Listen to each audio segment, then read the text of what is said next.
Coach Davis, can you hear us okay? Yes, I can. All right, thank you. Michael Coe, go ahead. Hey, Coach, good afternoon. So Good first of afternoon. all, do you have any update as to the statuses of Dawson and Kerwin for tomorrow? Yeah, Dawson and Kerwin will play tomorrow. They practiced yesterday. They've uh, done practices and individual workouts this entire week, and I'm really excited to have them back and out there on the floor. So Dawson and Kerwin will be available tomorrow for the game. All right. And now for Georgia Tech, what is the sort of challenge when you're seeing a team for the second time in a season and in a pretty short time frame? Is there more pressure to add sort of a new wrinkle into the game plan, or is it just sort of stick with what was working? Well, Georgia Tech is a different team than the team that we played in December. Mainly right now they're playing a smaller lineup with Usher and Wright at the 4 and the 5. So, um, you know, Armando, Dawson, Brady. We've got bigs that are going to have to guard guards out on the perimeter. So that in transition, that's going to propose a challenge for us. And Georgia Tech is a very good basketball team. From an offensive standpoint, they have a lot of moving parts. You have to stay locked in defensively at all times. There's never a point where you can take a deep breath and feel like you can relax. And then when you have a team where you got Michael DeVoe on the team who's leading the league in scoring and can go for 40 on any given night, that's a challenge. And then on the defensive end, even though that we were able to be really efficient offensively against them in Atlanta, they're the way that they change defenses between man and zone, and they do that in the same possession. You just have to be locked in. And so we're excited about the challenge of playing Georgia Tech again at home, and we're looking forward to the opportunity to compete. Thank you. Ross Martin. Hey, Coach, I want to add a quick follow-up on Dawson Garcia and Kerwin Walton. Do you expect Dawson to start and to play the full amount, given how much time he missed, and kind of same for Kerwin Walton, or the fact that they both practice the whole week? Are they full go and you expect kind of the same lineup and same rotations? Well, I expect them to be out there on the floor and to play the way that they have been all season. We really missed them. We missed them at Notre Dame. We missed them even though that we played really well against Virginia.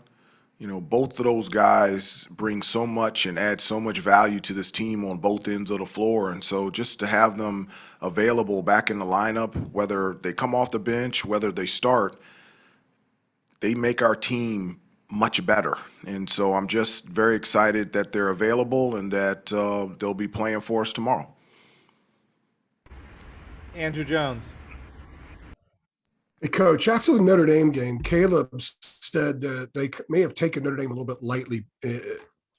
Is part of the growth of this team how they approach games, especially given the fact that you're playing a team tomorrow that you beat by 17 at their place last week? So is this a great opportunity for you to see them grow in that area and how they approach games? Well, there's no reason that we should have taken Notre Dame lightly at the time that we played them, and they had not lost a game at home. They were undefeated at home. And so, I'm just being honest with you. We're not good enough to take any team lightly. We're just not. And so, our focus and our preparation and the way that we practice and how we have to play, we have to be locked in at all times. And so to look past anybody, whether we have played them earlier in the season, whether we've had success, for example, earlier in the year, we beat Georgia Tech at Georgia Tech. I find no comfort. I find no sense of being relaxed because we've had that success against them in the past. And I've expressed that to the team.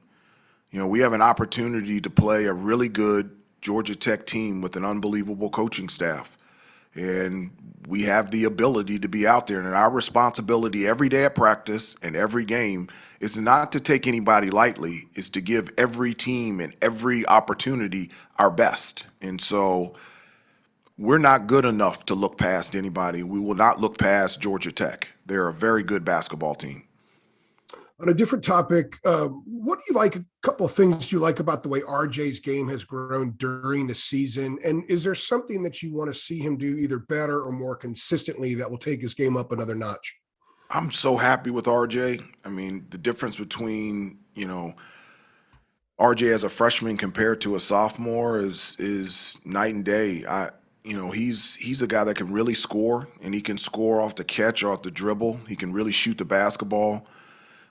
He can handle the basketball. He can get into the lane. I think the two areas that he's improved the most is when he gets into the lane, he's finishing better than he did last year.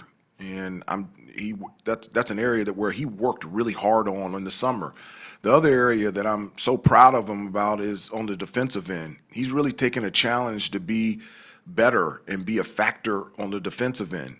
And one of the things that he does is, on dead ball situations where it's a free throw after a timeout, he picks up full court, and his pressure on the ball full court just gives us so much life in terms of our half court defense. And I feel like in those two areas, he's really improved, finishing around the basket and just his overall defense. He's having a terrific year, and I'm very, very happy for him.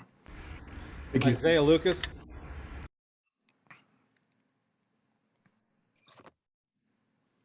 Hey, Coach, just wanted to know that now that you're halfway through the regular season, is the team where you thought it would be at this point? Well, I don't know where I thought the team would be at this point, but I do know this. I like the direction that we're going, and I'm very encouraged at how much more we can improve. That's where I'm excited about. I'm happy where we are, but I'm even more excited by where we can be better on the defensive end, where we can be even more efficient on the offensive end. That's the thing that really excites me, is that that I think we have a lot more to improve on, and I really feel like that as well as we played, especially last Saturday, I think we can play even better on both ends of the floor. So those are the things that are very encouraging to me. Brendan Marks. Hey, Hubert. Good afternoon. Yeah. Armando's leading the conference in rebounding. I think he's top 20 nationally in defensive rebound rate. Yeah, he's ACC Player of the Year. Right. This Yes. might be a stupid question, but what makes him such a great rebounder? I actually told the team why Armando's such a great rebounder, and it was straightforward, direct, and very simple. I said he actually goes after the ball. He makes an effort. And that's what he does. Like, from an offensive standpoint, he goes to the offensive glass every time. So if a guy does not box out or he misses a box out, Armando's going to get the rebound. Like, you have to box him out every time. He goes every time. And then on the defensive end, he's right there in position. He box outs his man, and he's in position in his pursuit to get the rebound. Like, that's a huge part of his game. He knows if he gets the offensive rebound, he gets to score. If he gets the defensive rebound, he gets to run the floor and be able to post up and be able to finish around the basket. And he is relentless in that area. But really, why he is a good rebounder on both ends of the floor is because of his effort, his pursuit. And as I said before, it's not even close. He is the ACC Player of the Year, plain and simple, period, the end. If I could just follow up on that quickly, how you mentioned the relentless nature of his effort there. How much have you seen that improve even from the start of this year to right now? Oh, it really has. It really has. Things have, because he's so gifted, things at times come really easy for him. And so one of the things that I've challenged him on is just to have that energy and that effort at all times. And every year from his sophomore year to from his freshman year, sophomore year till now, that has improved. And where it's really improved, it's been in practice. And so he has seen the benefit of playing with a high motor. And that's one of the things that we talked about this summer. He, as much as he loves being here at Carolina, he has hopes and dreams of playing in the NBA. And, one of the things that we talked about is for him to have a chance to play at the next level, he has to be high energy, high effort. He has to be one of those high energy, high effort type of guys. And that has to be something that's in his bag that consistently comes out every time he steps on the floor. And I really feel like this year it's really resonated with him, and it's something that he consistently does every day. Awesome. Thank you so much. CL? Hi, Hubert. I wanted to get your philosophy on in-season recruiting. A week like this, obviously, where there's no game on Wednesday, affords you the opportunity to get out more. I was just curious your approach in terms of whether you delegate, your staff to get out and see guys, or what you like to see for your own self.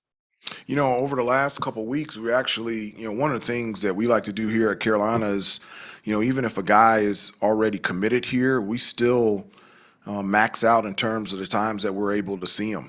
And so, next year, obviously we have, Jalen Washington and Seth Trimble and Tyler Nickel coming in next year. Over the last couple of weeks, we've actually gone out and seen high school games. So this past week where we haven't had a game, on Tuesday, went out to New Jersey to see Simeon Wilcher, who committed to us already. And then on Wednesday night, I flew out and got to see Tyler Nickel play in a high school game. And so just being able to connect with the guys that have already committed to us, that's something that I personally like to do, and our assistants do it as well. Thank you. Gregory Hall?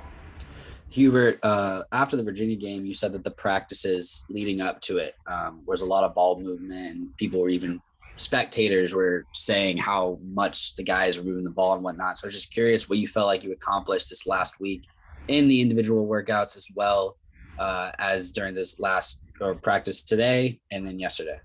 Yeah, we have, and we reinforced it by looking at a lot of film, just positive film, showing them what it looks like when you move the ball and everybody shares the basketball. And one of the things that we talked about, a team that we did consistently against Virginia, that we have to continue against Georgia Tech in the remainder of the year, is just having the mindset to passing up good shots to get great shots, and talking about the spacing and the balance and the ball movement, and how much fun it is to share the basketball and get everybody involved. And so we've talked about it, we've preached it, we've looked at it on the film, and this week of practice has been the same in terms of everybody sharing the basketball. Actually, yesterday in practice, I had to tell Caleb and a couple other guys, look, shoot the ball. I appreciate you, passing that up, but you were wide open. Shoot the basketball. And so that's a great problem to have when everybody's on the same page, everybody wants to share the basketball, and it's something that we want to do every day that we step on the floor.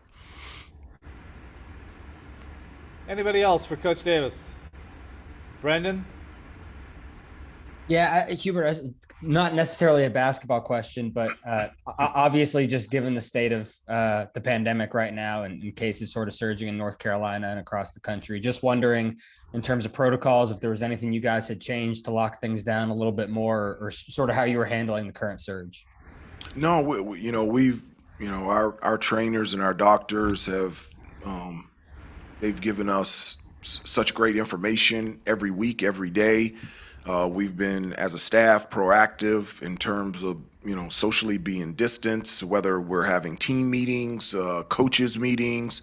We're doing everything that we can do in order to put ourselves in a position to stay healthy. It's a very difficult time, and it reminds me a lot of last year, but, our doctors and our trainers, in terms of the information that given us, has been a 10 out of 10. And just the way that, maybe last year, having been in this situation before, it's almost normal to socially distance, while we're having team functions and team meetings. And so those things have stayed consistent, and we're focused on controlling the things that we can control, and that is becoming the best basketball team that we can become. All right, thanks everybody. Coach Davis, appreciate your time. Thanks everybody tuning in, and we'll see some of you tomorrow night. Okay, see you tomorrow night. Be Thanks, careful Coach. on Thanks, the Steve. ice. Thanks, Steve. Thanks, Hubert. Later, guys. Thank you, Steve.